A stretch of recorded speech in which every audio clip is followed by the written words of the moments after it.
স্থানীয় সময় বৃহস্পতিবার ট্রাম্প দাবি করেন ভারত যুক্তরাষ্ট্র থেকে আমদানি করা সব পণ্যের ওপর শুল্ক তুলে নিতে রাজি হয়েছে।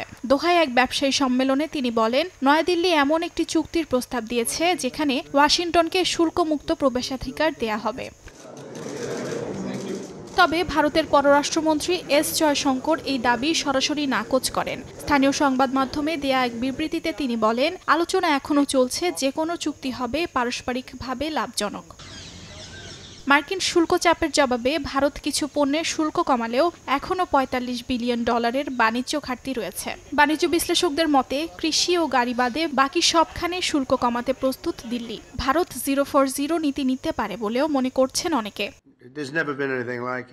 গেল এপ্রিলে প্রেসিডেন্ট ট্রাম্প ভারতীয় পণ্যের ওপর সর্বোচ্চ ২৭% শুল্ক আরোপ করেন। এমন অবস্থায় দিল্লি দ্রুততম সময়ে বাণিজ্য চুক্তি করতে আলোচনা চালিয়ে যাচ্ছে, কারণ ট্রাম্পের উচ্চ শুল্ক আরোপের ৯০ দিনের বিরতি শেষ হবে আগামী ৯ জুলাই।